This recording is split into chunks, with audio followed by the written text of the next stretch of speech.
সকাল সকাল এক গাদা বাজার নিয়ে কিন্তু আমার বর চলে এসছে। তো ঘরে যেহেতু বাজার খুব একটা ছিল না, তো এই যে অনেক বাজার নিয়ে এসছে। আর মামাম তাকে ঘুম থেকে উঠে চলে এসছে এখানে বাজার গোছাবে বলে। যেহেতু শীতকাল সেই কারণে কিন্তু অনেক ধরনের সবজি এখন পাওয়া যায়, আর খেতেও কিন্তু বেশ ভালোই লাগে। তো এদিকে আজকে কিন্তু ব্রেকফাস্টের জন্য আমি একটু ইডলি বানিয়েছিলাম। তো যেহেতু আমার কাছে ইডলি মেকার নেই, তো কিছু বানিয়েছিলাম গ্যাসে, মানে হচ্ছে বাটির মধ্যে, আর কিছুটা বানিয়েছি মাইক্রোওয়েভে। তো দুটো খেতে কিন্তু বেশ ভালোই হয়েছিল। আর আজকে রান্না করেছি এখানে ভাত, উচ্ছে আলু ভাজা, আর অনেক দেরি হয়ে গেছিলো বলে শুধু আলু আর ফুলকপি দিয়ে রুই মাছের ঝোল করেছি। এসব করে নিয়ে গেছি মামাকে স্কুলে। স্কুল থেকে বাড়ি ফিরছি, আর এ দেখো হেঁটে হেঁটে টুকটুক করে ম্যাডাম আমার বাড়িতে আসছে। আর আজকে কিন্তু বেশ ভালো রোদও উঠেছে। জানি না ঠান্ডা আর কবে পড়বে, ডিসেম্বর মাস তো অলরেডি চলে এসছে, ঠান্ডা কিন্তু সেরকমভাবে আমাদের এদিকে পড়েনি। তো আসার পথে কিছু ফল নেওয়ার ছিল, তো মামামের জন্য কিছু ফল নিচ্ছিলাম।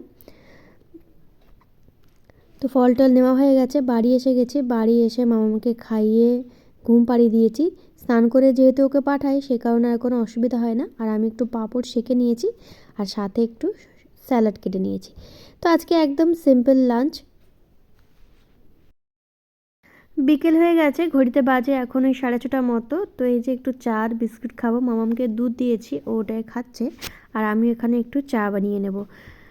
তো এই যে মেয়ে আমার এখানে পড়াশোনা করছিল, আমি ওদিকে রান্না টান্না করছি। তো এই যে এখানে বসে বসে উনিও রান্না করছেন, আর কী সব বলছে আমাকে। এই যে খেলনাবাতি নিয়ে খেলতে বসেছে। আর বাড়ির ভেতরে যেহেতু ঠান্ডা একদমই লাগছে না, ওই জন্য ওকে আর সোয়েটারও কিছু পরাইনি।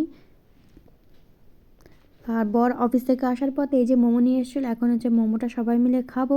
আর আজকে ব্লগটা এখানেও শেষ করছি। কেমন লাগলো অবশ্যই জানিও। দেখা হচ্ছে কালকে। টাটা।